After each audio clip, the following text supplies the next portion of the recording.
Corvus Belli were kind enough to send me a copy of the book along with the miniatures of the Extra, the Illuminatrix, Maximus, and of course the brilliant new and updated Caskuda. I have been enjoying the book a lot. I've never been able to get the books easily here in Japan, and with the expensive shipping fees for big hardback books, it stopped me from getting them. So thank you so much, CB. I can now get into some fantastic lore. There's a lot to like about the book. It has a beautiful hardcover with some great artwork and miniature photos inside. The new lore is interesting and it gets my imagination going with the hints about the various aliens within the combined army causing one another grief. I always imagine the Combine to be a very unified conglomerate of aliens under the absolute control of the EI, but they also suffer from their own internal politics and it makes them that much deeper. Not only this, but there is a lot of lore on each of the factions. I haven't had time to read it all, but the assassin section has been very enlightening on how the sectorial operates within the human sphere. There are even Infinity story scenarios to play out with your friends, which I look forward to getting a chance to play. But do you know what I think is the best part of these books? It's the freaking awesome painting tutorials. These guides are in-depth and go over every step of a professional painter's approach to painting some of the recent Infinity releases. I thought they were so good that I tried to take some cues from them to paint the Caskuda. Many of the painting guides use the airbrush to do a lot of groundwork with the painting of the models, and I have mostly been purely a brushwork kind of a guy. I've had an airbrush but mostly use it for zenithal priming or just messing around with inks. You can check out my failing with airbrushing inks in the linky at the top of the screen. However, looking at the guides in Endsong, I could see the benefit of combining airbrushing with regular brushwork to get a really polished result. So let's go ahead and get started. The first part was to get a base coat down. I combined wear ivory armor, so I began with leather brown. All of my paints are thinned down with Tamiya acrylic thinner because I live in Japan and Tamiya products are abundant. And also I saw that Sergio Calvo uses it for thinning his paints when airbrushing, and I want to be like him. A man can dream. With the base coat down, I then went about highlighting volumes with highlight skin. The next coat of paint was heavy gold brown, but with the highlights marked out, I wanted to keep the contrast I had made, so I thinned down the paint to a glaze before airbrushing a third time. It created some smooth gradients, but the colour was a little too yellow for my liking, and the brown wasn't dark enough. After leaving the paint to dry, I then came back with a thinned down burnt umber ink and sprayed from below to deepen the shadows and build contrast.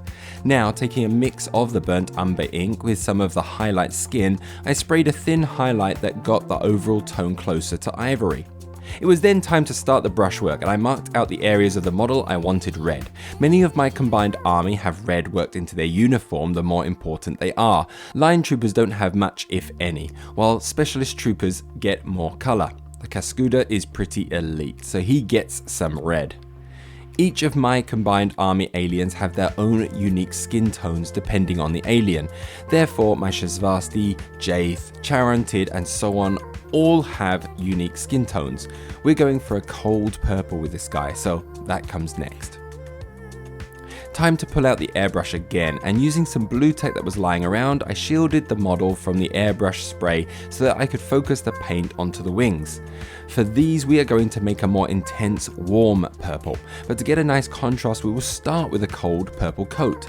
Highlight skin is then very gently sprayed to create some highlights, and finally we use a magenta ink to get some really intense colour. The ink has a really strong pigment, but also has a very transparent quality. This means that where we highlighted the wings close to white, the pigment of the magenta is really strong, but it doesn't then overpower the cool purple. Check out that smooth transition of colour.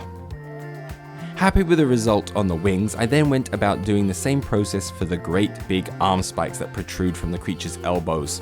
How uncomfortable. With all of the airbrushing complete, it was time to pull out the brush again. So far, we had been following parts of the guide that deal with airbrushing. But once the airbrushing is done, the guide goes into some detail about shadow lining and edge highlighting. So that was what I did next. Starting with one leg as an experiment, I began with a mix of leather brown and a black to shade the recesses. With the recesses shaded, I then used highlight skin to edge highlight as many of the surfaces facing up, whilst also catching many of the corners with the highlight color as possible. Liking how the leg was looking, I then continued the process for the whole model, which took a while, but it was worth it as the model looks so much more defined and alive. Next, I wanted to highlight the wings to help make them pop. One of the steps in the Endsong guides was to use fluorescent paint mixed in with your highlight color to give it that extra intensity. With this in mind, I added fluo orange and highlight skin to a warm purple, and it really shone bright. I would never have thought to mix fluo paints in with regular paints to just lend their properties to another color. So, thanks Endsong Painting Guide, you're the best! I was then left to add details as I pleased to the finished model. This particular version of the Caskuda came with a scenic base, which I sponged with various colors and then painted a quick and easy NMM gold color scheme into the ruined steel phalanx armor. And here is the Caskuda in all his glory. Picking out particular techniques from the painting guides and teaching myself new skills made this painting project an absolute joy.